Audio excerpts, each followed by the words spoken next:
Hello, this is Sam Akhavan from Pittsburgh, Pennsylvania. Today we're going to be talking about the loop and tack procedure. This is a procedure we've been doing for about 8 years now down in Pittsburgh. We've done several studies on it, which I'm going to talk a little bit about. We are going to demonstrate the suture tape link suture for use with the loop and tack stitch. We have a bovine tendon here that we're going to use for this. Some of the key features of this stitch is that it has a 2.5 inch or about a 50 to 60 millimeter loop that is ideal for going around tissues. So the key aspect to this stitch is the first part, which is just a standard loop. So you essentially, intra-articularly, will pass the suture around the tendon and then pass the suture through its loop. So you're going to see that here. Once this is tightened, what we're going to do here is we're going to use the penetrator to pierce through the tendon and then grasp the suture on the other side.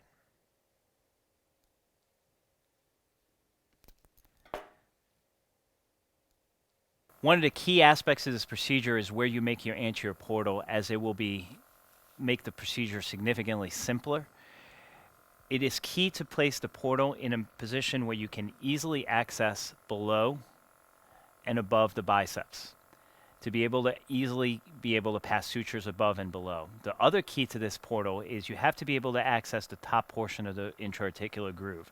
We are going to be placing our anchor at the top portion, right above the subscapularis tendon, at the most distally visualized portion of the intra-articular groove. And placing your portal medial enough will allow you to have access to that top portion of the intra-articular portion of the biceps. Once we have verified that that's where we want to make our portal, we're going to go ahead and come in with a switching stick in order to still make sure that we are piercing the shoulder at the spot where we want to be. Again, checking to make sure that I can easily access above, below the biceps, and reach the top portion of the intra-articular groove. We are then going to come in with a purple cannula. One of the key reasons I like this purple cannula is it allows for mobility. For most of my shoulders, I will use a Gemini cannula. However, in this case, the Gemini cannula can decrease your mobility to be able to reach the top of the groove. With this 7x7 purple cannula, allows us easy access above and below and allows for increased mobility in order to provide us access to the top of the subscapularis tendon at the most distally visualized portion of the intra-articular groove. We are going to go ahead and create our loop and tack knot using this grasping bird beak. The great aspect of this bird beak is it has teeth at the end that will allow you to easily grasp the suture. I have put the loop over the shaft of the bird beak, and now I'm going to grab the tail end using the tooth portion of this bird beak. We are now going to reintroduce the suture over the top of the biceps and come underneath and grab any part of the suture that is exposed to create our luggage tag. Because we have the loop over the top of the shaft, the luggage tag is going to be created at this point. This is actually the key portion of the case, as the tension on the biceps is determined at this point. If you are trying to put less tension on the biceps, you're going to try to put this loop closer to the insertion at the top of the superior labrum. If you want to replicate the tension closer to what the native tension of the biceps is, you are actually going to put the loop further down. The one thing about putting it further down that may complicate it is you will have less biceps left distally in order to create your tack. But this is where you will determine the tension of your biceps. I prefer to take the biceps slightly off tension, so I'm going to use this cannula as a suture, as a kind of a knot pusher to push my knot closer to the insertion of the biceps. And this is where my luggage tag is going to be created. At this stage, we're going to reintroduce the suture from the suture tape fiber link by grasping it with the bird beak and reinserting it below the biceps this time. Once the suture has been dropped, we can use the tip of our bird beak to pierce through the center of the biceps, where we're going to go ahead and grasp any part of the suture and finish up our loop and tack knot. At this stage, you can use these curved cutters that are available both in left as well as right. One of the great advantages of this is it allows you to cut the biceps while staying away from the tip of your suture.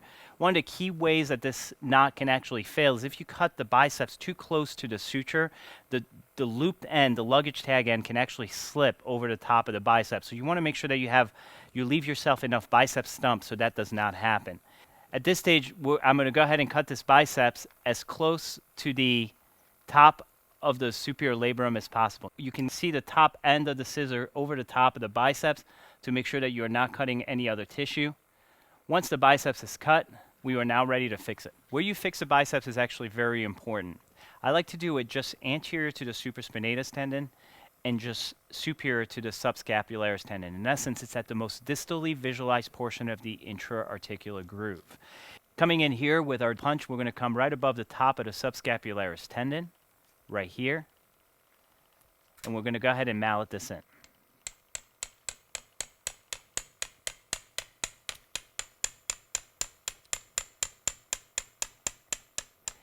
At this stage, you want to make sure that your swivel lock anchor is loaded with your suture prior to removing your punch.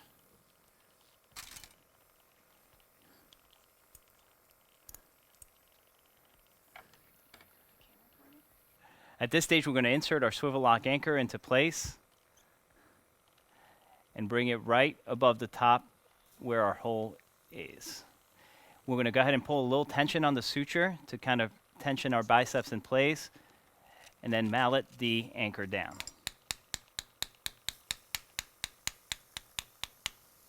If you were to do this as part of a subscapularis tendon, we would go ahead and incorporate both sets of sutures into the eyelet prior to tightening this down.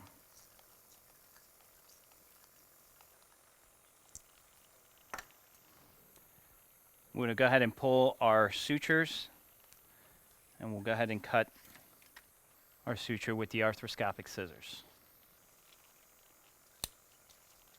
At this point, I like to insert my Apollo RF probe to actually mushroom the tip of the biceps and take the very top of the biceps back so that very little stump is left. You can then look at the top of the superior labrum and resect the excess biceps from that end as well. And this will be your loop and tack tenodesis.